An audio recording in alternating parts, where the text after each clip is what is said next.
Hello everyone, this is Princy Sharma again. In particular session we are going to study about the citizenship. जो citizenship होती है basically हमें article 5 to 11 में दी जाती है, जो कि हमारे पार्ट 2 में एक तरह से मेंशन किए गए हैं. So in this video we are going to study these citizenship with very clear things. तो आर्टिकल 5 जो हमें बताता है वो ये बताता है कि हमारे जो सिटीजन्स हैं, यानी कि जो प्रॉपरली जहाँ बॉर्न हुए हैं, यानी कि इंडिया में जो लोग, जैसे एक फॉर एग्जांपल मैं इंडिया में बॉर्न हुई हूँ, तो अकॉर्डिंग टू आर्टिकल 5 लेट्स हम वहाँ पे एक फॉर्मेशन है उसको क्रिएट करते हैं कि हम 1975 के अकॉर्डिंगली काम कर रहे हैं और हम उसी जनरेशन में एक तरह से पैदा हुए हैं.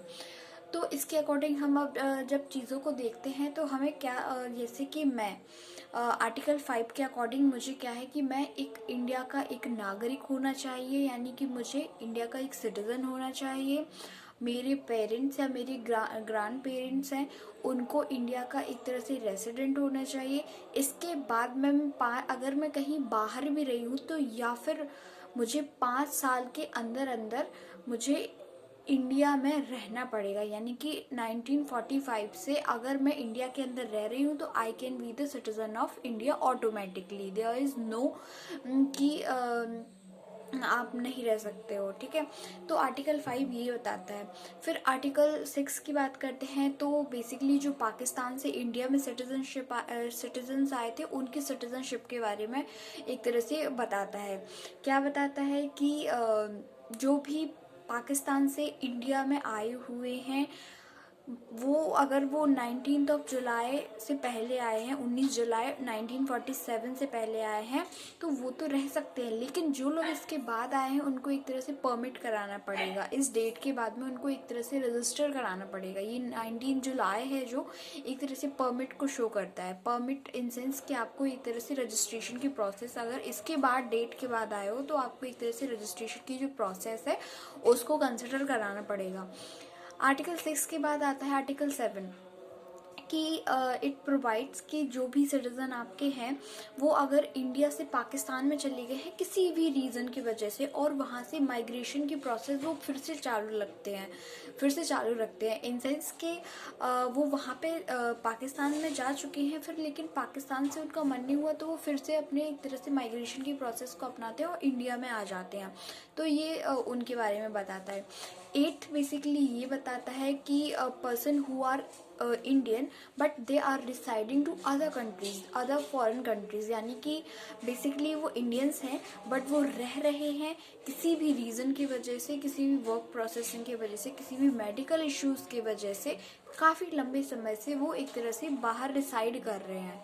ऐसा नहीं है कि किसी एक पर्टिकुलर में रिसाइड कर रहे हैं, बट रिसाइडिंग मतलब वर्ल्ड की अदर जो कंट्रीज होती हैं वहाँ पे रिसाइड कर रहे हैं. इसके बाद 7 के बाद आता है 8 आता है. 8 के बाद आता है हमारा 9th बेसिकली ये प्रोविज़न करता है कि अगर इट्स प्रोवाइड्स दैट के if any person acquires other countries जो सिटीजनशिप, दैट उसकी जो इंडियन की सिटीजनशिप होती है वो ऑटोमेटिकली ही ख़त्म हो जाती है. मतलब अब वो रिमेनिंग नहीं रहेगी. अगर आप जैसे मैं हूँ और अगर मैं किसी और कंट्री की जो सिटीजनशिप है उसको एक्वायर करती हूँ, उसको ले लेती हूँ, तो मेरी जो इंडियन की सिटीजनशिप है वो ऑटोमेटिकली ख़त्म हो जाएगी. ठीक है. 10th बेसिकली इतना कुछ है नहीं. तो 11th की बात करते हैं. 11th में बेसिकली ये बताया गया है कि it provides the parliament, it's provide the power to the parliament. ये पार्लियामेंट को एक ऐसी पावर जो है प्रोवाइड कराता है कि पार्लियामेंट एग्जीक्यूशन और टर्मिनेशन के लिए किसी भी तरह का जो है बिल ला सकती है, और इसको जो सिटीजनशिप से रिलेटेड जितने भी प्रोविजंस हैं उनको चेंज कर सकती है, इसमें कुछ अमेंडमेंट्स डाल सकती है. एक तरह से एक सिंपल टर्म में अगर इसकी डेफिनेशन की बात की जाए तो जो सिटीजनशिप रहती है, सिटीजनशिप अकॉर्डिंग टू 11 में ये कहा गया है कि आप जो पार्लियामेंट रहेगी वो सिटीजनशिप, जो हमारी सिटीजनशिप है उसके लिए किसी भी तरीके से इसके एक तरह से अर्जन, यानी कि कैसे ये ली जाती है, और टर्मिनेशन यानी कि कैसे इसको ख़त्म कर दिया जाएगा, उसके बारे में प्रोविज़न बनाती है। इसको लेते ही जब हमारे यहाँ पे सिटीजनशिप का चला हुआ था तो एक अमेंडमेंट आई थी सिटीजनशिप एक्ट की 1955 में। उसके अकॉर्डिंग जो पार्लियामेंट ने जो रूल्स बनाए थे वो ये बनाए थे कि 5 बेस पे हम अपनी जो सिटीजनशिप है उसको ले सकते हैं। 5 बेस कौन से थे? बाई बर्थ, या तो आपका जन्म अगर इंडिया की भूमि पे हुआ है तो आप यहाँ के सिटीजनशिप हो सकते हैं। सेकंड इन्होंने बताया था डिसेंट के बारे में, यानी कि अगर आपका जो वंश है वो यहाँ पे रहता है तो उसके बारे में आप सिटीजनशिप ले सकते हैं। थर्ड आप रजिस्ट्रेशन के थ्रू। फोर्थ आप नेचुरलाइजेशन के थ्रू, आप मतलब डिफरेंट काइंड ऑफ थिंग्स के थ्रू आप यहाँ पे रह सकते हैं। फिर इसमें कुछ ऐसी प्रोसेस कराई गई, कुछ और अमेंडमेंट की गई। अभी तक जो सिटीजनशिप एक्ट है उसमें 5 या 6 अमेंडमेंट्स ऑलमोस्ट हो चुकी हैं। एक 1983 में हुई थी, 2003 में हुई थी, 2005 में हुई थी, 2015 में हुई थी और 2019 में अभी हुई थी रिसेंटली। तो ये कुछ ऐसे प्रोविजंस हैं। तो ये हमारा सिटीजनशिप का एक चैप्टर था। फर्दर हम फंडामेंटल राइट्स के बारे में जानने की कोशिश करेंगे। Thank you so much. Let's meet again.